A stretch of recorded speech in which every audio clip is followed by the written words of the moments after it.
بسم الله والصلاة والسلام عليك يا حبيبي يا رسول الله. اليوم راح نحط لكم روتيني تاع العيد. على بالي البنات حطيتو روطارمي هذا وين كنت بربي وحطيته. اول حاجه البنات بديت بالحنه، حنيت يديا وحنيت رجليا. نفكر روحي في ايام زمان كيف كنت صغيره، كيف كنت نحني يديا، كيف كنت نحني رجليا، كيف نروح عند لاطامي نعيد عليهم، والنواظر هذوك والصاك هذاك اللي طالعين بيه هابطين. هذه الاجواء كامل عشناها البنات. تتفكرهم ولا لا؟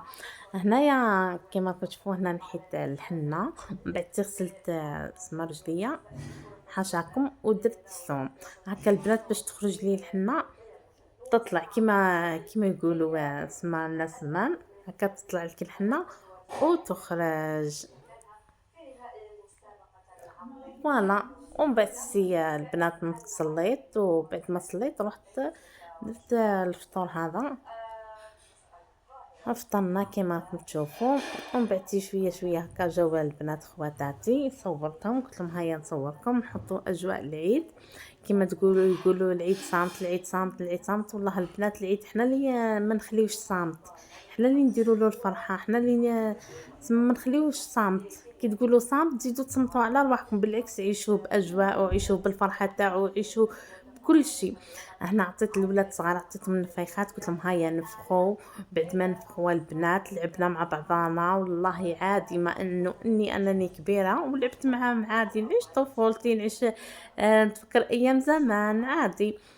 هنا نعطيكم البنات واش لبست. القندوره هذه تجي تهبل ما شاء الله، تجي من تحت صنعاي، وكنت راح نصورها وانا لابسه ونسيت. اكم على بالكم مع العيد وهرج العيد واش راح نقول لكم.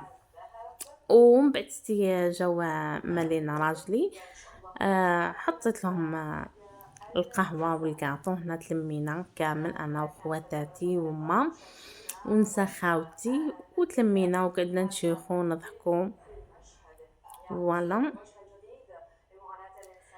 بالنسبة لمهبة البنات انا رحت انا وياها ثم نهار الاخر تاع رمضان، رحنا درنا شفنا. صورت هكا ديت افكار اللي نسقسي عليها البنات نلقاها غاليه، اللي نسقسي عليها نلقاها تضرب تقلب. ما لا انا عطيته اقتراح، قلت له ما كان لا تجيب هذه كامل، احكي مشري جل دوش وشامبوان وهذه المخماريه شريهم وحدهم، وشري لابواط هذه كانت شريها وحدها وخدمهم. هنا البنات وهو اللي خدمهم، ما شريتهاش. شرا الباط وحده وشرا الحوايج وحدهم وخدمهم، يعني شريتهم انا وياه كنا مع بعضنا. وجابوا لي هنا زوج ملاين، وجابوا لي ايضا الديسار والكاطو، ونسيت ما صورتوش مع الهرج ومع الاخر. هنا البنات كما راكم تشوفوا هنا شاركتكم في روتيني، شاركتكم في المهبه.